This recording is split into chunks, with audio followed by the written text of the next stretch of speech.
The morning Callie Voss came back to Harlan Creek, she came on foot. Not on a stage, not on horseback, not in the wagon of someone who'd done her a kindness. On foot, with a carpet bag stitched twice along the handle where the leather had given out, and a gray wool coat that had fit her 3 years ago, and now hung a little wide at the shoulder, and boots that had seen more road than any boots had a right to see and still be called boots. She came in from the east before the sun had cleared the ridge, when the only man awake at that hour was Abel Marsh, who opened the livery at 5 and had a long memory and a longer mouth. He watched her walk the length of Front Street without speaking to her. She did not look at him. She kept her eyes straight and her chin level, and she did not hurry, which was the only dignity left to her, and she knew it. The sheriff's office sat at the north end of Front Street, between the land office and the barber shop, with a painted star above the door that her father had hung himself the year he was first elected. Callie stopped in front of it. She set her bag down with both hands and stood there a moment, looking at the star.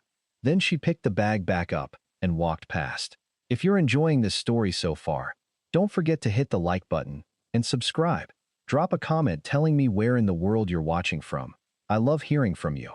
She went to the hotel instead. The woman behind the desk, a Mrs. Dunbar who had sold eggs to Callie's mother every Thursday for 15 years, looked at her the way a person looks at something they expected never to see again and aren't sure how to feel about seeing now. Callie asked for a room and paid for 3 nights from a coin purse that did not have much left in it, and carried her own bag up the stairs without being offered help. The room was small and faced the alley. She set the bag on the floor by the bed and sat on the edge of the mattress and did not move for a while. Outside, she could hear Harlan Creek waking up.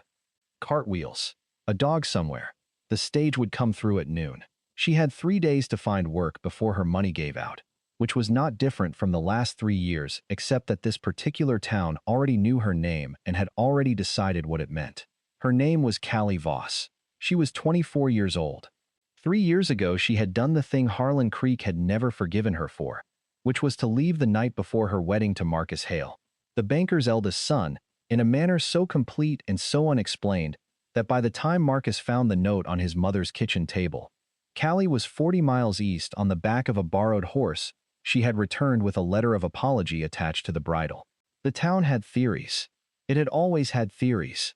Some held that she had run off with another man. Some held that she had lost her nerve. Some held that there had been something wrong with her to begin with, something her father the sheriff had kept quietly managed, and that the wedding flight had only proven what careful people had already suspected. None of the theories were correct. None of them had ever asked her.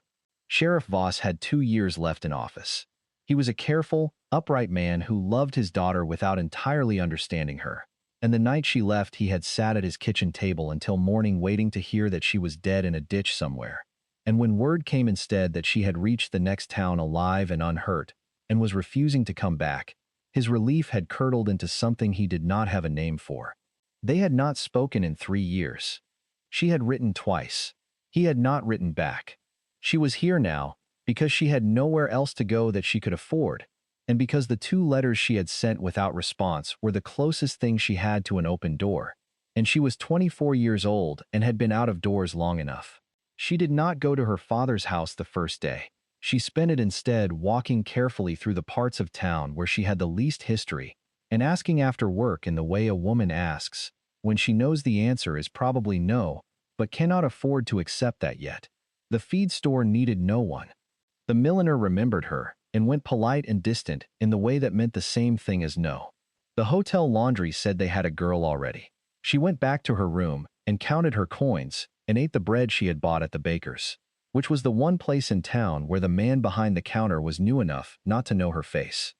The second morning, Abel Marsh had clearly done his work, because when she came down for breakfast, 3 of the 4 tables in the hotel dining room cleared in a way that was not coincidental and was not subtle. She ate alone at the window table and kept her eyes on the street and let the room think what it liked, because she had learned in 3 years of being in rooms that did not want her that the way to endure it was to be present in your own body and quiet in your own mind, and not to require the room's approval in order to finish your meal. She was looking out the window when the cowboy walked past. She would not have noticed him particularly, because men walked past windows all morning, and she had stopped attaching significance to most things that happened on the other side of glass. But he stopped. Not to look at her. He stopped because a child had appeared from the alley beside the hotel and attached itself to his coat at the elbow. A small boy of about 6, with no hat and muddy knees, and the cowboy crouched down in the street without any self-consciousness at all, and listened to whatever the boy was telling him with the full attention of a man who has decided that the child talking to him is the most important thing happening in his immediate world. He said something. The boy laughed. The cowboy straightened up, put his hat back on, and handed the boy what appeared to be a peppermint stick from his coat pocket. And then he stood there a moment and watched the boy run back toward the alley, with the gravity of a man seeing someone important safely home. Then he looked up and his eyes came through the window and found hers before she had time to look away. He did not look away either. He looked at her the way a person looks at something they are honestly curious about, without performance, and then he nodded once, the way men nod on a street when they catch a stranger's eye, and he walked on. Callie looked back at her bread. His name, she learned from Mrs. Dunbar before noon without asking, was Rafe Calloway. He ran the old Beckett spread 3 miles north of town, 400 acres of decent grazing land that had sat half gone to seed under 2 previous owners, and was, by most accounts, coming back under the 3rd. He had bought it 18 months ago. He had no wife. He had, apparently, a reputation for fair dealing and a noticeable habit of handing peppermint sticks to children who accosted him on the street. Mrs. Dunbar offered all of this without being asked, because Mrs. Dunbar offered everything without being asked, and Callie filed it away with no particular plan attached to it. She went to her father's house that afternoon. He was on the porch when she came up the walk, which meant either he had been watching for her, or he spent more time on the porch than he used to. He was older. She had known he would be older, and it still surprised her in the way these things always do. The specific reality of a face that has aged in your absence when you have only had the memory version to look at. The hair at his temples had gone fully silver. He held his coffee cup in both hands, the way he always had in cold weather, and the cup was the same blue enamel one she remembered from childhood, chipped along the rim now in 2 places. He watched her come up the 3 porch steps and said nothing until she was standing in front of him. She said, "I'm back." He said, "I see that." She said, "I'm not asking to stay here. I'm asking if you'll let me look you in the face." He was quiet a moment. He looked at her with the eyes of a man who has rehearsed this meeting many times in private and found that the real version bears no resemblance to any of them. Then he said, "Come inside. I'll put coffee on." They sat at the same kitchen table he had sat at the night she left, and she told him what she had not been able to write in a letter, which was the true reason she had left Marcus Hale 3 years ago. The words were plain and factual, and it cost her to say them in that order, plainly, without ornamentation, but she said them. Her father listened without interrupting, which was the best thing she could say about the conversation. By the time she finished, his coffee had gone cold and his face had done several things in sequence that she did not have words for. He did not apologize for Marcus Hale, who had never been charged with anything and was now married to a woman from Omaha and sat on the bank's board of directors. He did not apologize for the town. He said, "You should have told me." She said, "I know." He said, "I should have asked." She said, "Yes." They sat with that a while. Before she left, he said she could come to dinner on Thursday. It was not an apology, and it was not an undoing of 3 years, but it was a door held open, and she walked back to the hotel with it in her chest, like something small beginning to thaw. She found work on the 4th day, when her money was down to its last, through a woman named Clara Pitts, who ran the town's only boarding house and had a laundry operation out back that needed a second pair of hands 3 days a week, and had no particular investment in Harlan Creek's opinion of Callie Voss, because Clara Pitts had moved here 2 years ago from Kansas and had her own history with towns that thought they knew a woman's worth from the outside. The pay was small. It was enough. It was at Clara's laundry, 2 weeks in, that Rafe Calloway came to collect a bundle of shirts and found Callie working the line in the backyard, with her sleeves rolled and her hair coming loose from its pins, and this time there was no window between them. He said, "You're the sheriff's daughter." She said, "I'm the sheriff's daughter who left." There's a difference. He considered that. Rafe Calloway. "I know who you are." He picked up his bundle and looked at her the way he had looked at her through the window, direct and without performance. The story I heard, he said, didn't sound like the whole story. She kept her hands on the sheet she was pinning. It never is. He nodded once, same as through the window, and left. She did not watch him go.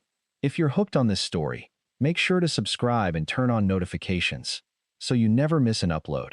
Your support means everything and helps me bring you more emotional stories like this one. He came back 3 days later, not for laundry. He came to the boarding house in the evening and asked Clara Pitts if he might speak with Miss Voss, and Clara, who had a practical view of most things, said she could have 20 minutes in the parlor. He sat across from Callie in the parlor that smelled of lye soap and old curtains, and said what he had come to say without ornamentation. I've got a ranch that's coming along and no one to run the house end of it. I'm not looking for a housekeeper, I can manage. I'm looking for a business arrangement that might turn into something else, and I want to be honest about that from the first. Clara Pitts says you're a hard worker. I know your father, which means I know you come from people who do what they say they'll do. I also know the town's story about why you left, and I don't believe it, and I'm not asking you to explain yourself to me. But I am asking if you'd come out to the Calloway place and take a look, and if you think you could build something there, then tell me yes, and if you don't, say no, and I'll trouble you no further. Callie looked at him for a long moment. You know what this town will say about that arrangement. I know, and I'm asking anyway. She was quiet. He waited. He was, she noticed, a man who could sit in silence without filling it with noise, which was rarer than it ought to be. She said, I'll come and look. She went the following Thursday, which was also the day she had dinner with her father, and she told her father that afternoon where she was going. He set down his fork and was quiet for a moment, the way he was quiet when he was weighing something honestly rather than stalling. Then he said that Rafe Calloway was a straight man who kept his word and had never given him cause for concern, and that he had bought the Beckett place when no one else wanted it and had brought it along by the work of his own hands, and that a man like that did not ask questions he was not prepared to hear the answer to, which was not an endorsement exactly but was as close as her father had come to approving of anything connected to her in 3 years, and she took it. The Calloway place was exactly what Rafe had said it was. Good bones and neglect, and the clear evidence of a man working hard to bring it back. The main house needed a woman's eye through it, not because a woman's eye was magical, but because there were 15 things in it that had been allowed to go wrong in small ways that would each become large ways if left another season. The kitchen had a stove that drew poorly. 2 of the windows had failed seals, and the cold would come through them by November. The root cellar was organized by someone who had never cooked a meal that required finding something quickly. Callie walked through it all and said what she saw, plainly, and Rafe walked behind her and listened and did not argue with any of it. Out at the fence line, he showed her the property, and she stood in the October wind and looked at 400 acres of grass going gold and thought about 3 years of rooms that were not hers and no door she could open without asking permission first. She said yes on the way back to the house. They settled the arrangement in his kitchen over coffee, written out in Rafe's hand and signed by both of them, because Callie had learned the value of things written down. The paper said she would manage the house in exchange for room, board, and a wage. It said the arrangement was a matter of honest work between 2 people who had agreed to it. It did not say what it might become, but it had room for that. The town's reaction was immediate and took the particular shape of women lowering their voices when she came into a room, and men finding reasons to speak to Rafe at the feed store about things they had never previously cared about. The most organized version of it arrived one afternoon in the form of Margaret Hale, Marcus's mother, who came to the Calloway place in a good dress and a hat that meant business, and found Callie in the kitchen garden pulling the last of the fall carrots. Margaret Hale stood at the garden gate with her gloves on and said that she thought Callie ought to know that the town was talking, and that people had long memories, and that a woman who had once hurt a good family ought to think carefully about whether she had any business attaching herself to another decent man's name and prospects. Callie straightened up. She had dirt on her hands and her knees, and she did not apologize for either. She said, Mrs. Hale, you've been kind enough to carry the town's opinion this far. You can carry mine back. I'm here by an agreement between 2 adults, and I'm working for my keep, and neither of those things is anyone's business but ours. Margaret Hale's mouth tightened. Marcus was a good man. Callie looked at her steadily. She said nothing. What she did not say, and would not say, because Margaret Hale was still a woman who believed she was defending her son, was that she had told her father and no one else, and she did not intend to tell anyone else. And the silence was not weakness, but its own kind of protection for herself and for the truth. She picked up her carrot basket and walked back to the house. She did not look back to see whether Margaret Hale was still standing at the gate. The confrontation that the town had been building toward arrived on a Sunday in November, when Rafe brought Callie to church. He had asked her the evening before if she would come. She had said yes without pretending she did not understand what it meant. She sat beside him in a pew that was not at the back and not at the front, and was directly visible to approximately 2/3 of the congregation, and she kept her back straight and her hands folded, and her eyes on the hymnal, and she sang the hymns she had grown up singing in this room, in a clear, steady voice that did not waver. Afterward, in the yard, the moment that had been waiting all fall finally arrived. Marcus Hale was there with his wife from Omaha, who was a pleasant-looking woman named Ruth, who had done nothing to Callie, and Callie wished nothing against her. Marcus had gone thicker through the jaw and stood with the particular posture of a man who has spent 3 years as the aggrieved party in a story, and wants that established publicly before anything else can be established. He stopped in front of Rafe in the churchyard with 3 other men from the bank's board behind him, the kind of company a man assembles when he wants an audience and calls it coincidence. Marcus said to Rafe, loud enough that it was not a private conversation and was not meant to be, "I'd have thought a man of your sense would have asked around before he took in a woman with that kind of history." Rafe was quiet for a moment. He looked at Marcus the way he looked at fence line that needed assessment before he said anything about it. He said, "I asked around." Marcus said, "Then you heard." "I heard the story you put out." Rafe kept his voice level, the way a man keeps a voice level when he is deciding to mean every word and waste none of them. "I also know that your version of events is the only version that's ever been told, because the other person who knows what happened has never said a word about it to anyone. That's not how a guilty person behaves, Marcus. That's how a person behaves who's protecting something you'd rather not have examined." The churchyard went quiet. Marcus's face went through several changes. "She left without a word. She left a note." Rafe said it flat. "And whatever was in that note, you never showed it to anyone, and you've never said what it contained. I noticed that." Marcus opened his mouth and closed it. "I'll say this plainly," Rafe said. "I'm not nobody. I'm a man who makes up his own mind, and I've made it up. What Callie Voss is or isn't to you is 3 years finished. What she is to me is my business and hers." The board members behind Marcus had found other things to look at. Ruth, Marcus's wife, was watching her husband with an expression that Callie could not quite read, but that held something careful and measuring in it, that Callie thought she recognized. Her father was there. She had not known he was going to speak, and she would not have asked him to. But he stepped up from where he had been standing at the edge of the gathering, and he said, in the voice he used when things were going to be settled, "My daughter came home because this is her home." That's all anyone here needs to know. It was the first time in 3 years he had called her that in public. My daughter. She felt it move through her chest like the first warm day after a long winter, which is a thing that moves through the whole body and cannot be kept in one place. Marcus Hale left the churchyard with his wife and his board members and did not speak to either of them again that day or, as it turned out, in any meaningful way afterward. Some things, once said in front of witnesses, settle into a town's record and stay there. The sewing circle that had been the engine of most of the whispered commentary sent a woman named Bess Alderman to Callie 3 days later, ostensibly to ask if she had a pattern for a certain collar style, actually to look her in the eye and decide something about her for herself. Bess Alderman sat in the Calloway kitchen and drank coffee and asked 2 questions about the collar, and then said, out of nowhere, "You doing all right?" Callie said yes. Bess nodded like she'd confirmed something and left with the collar pattern and a piece of bread Callie pressed on her, because the bread was there and it seemed right. It was not forgiveness from the town. Towns are not organized for forgiveness. It was something more like a door left unlocked, which is a different thing but sometimes more useful. Rafe asked her to marry him on a Thursday, which was the day she had dinner with her father, so she was at her father's house when Rafe came to the door and knocked, which was not what she had expected but was, she thought afterward, exactly right, because it meant he had asked her father first, and her father had told him to go ahead. which was the closest her father was ever going to come to saying he was sorry for the 3 years of unanswered letters. And she knew that, and took it the same way she had taken everything her father had ever offered her, which was with both hands, and without requiring it to be something it wasn't.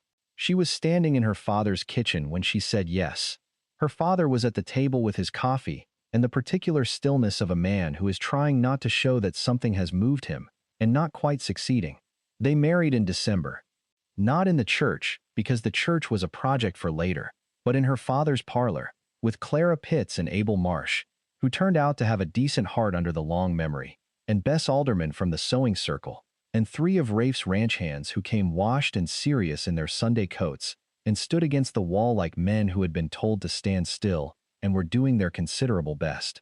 The boy from the alley was there too, wedged between 2 of the ranch hands, and holding a small bunch of dried yarrow that someone had pressed into his hands before the ceremony, and that he gripped with the solemnity of a child who understands he is part of something important, without being entirely sure what.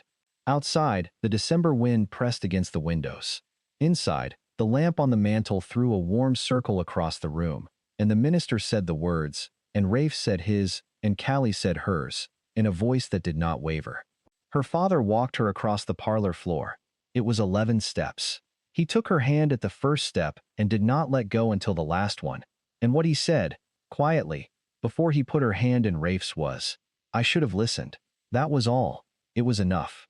She wore a dress that Clara Pitts had helped her make from blue wool, which was not the dress she had left behind 3 years ago, and was not supposed to be, because that dress had belonged to a girl agreeing to something she hadn't the voice yet to refuse, and this one belonged to a woman who had chosen with her eyes open. The Calloway place was hers to keep after that, which was different from managing it, and felt different in the body too. The way a rented room and your own room are identical in every measurement, and nothing alike in the way you move through them. She fixed the kitchen stove's draft in January, and replaced the window seals in February, and reorganized the root cellar so a person could find what they needed in the dark if the lamp went out.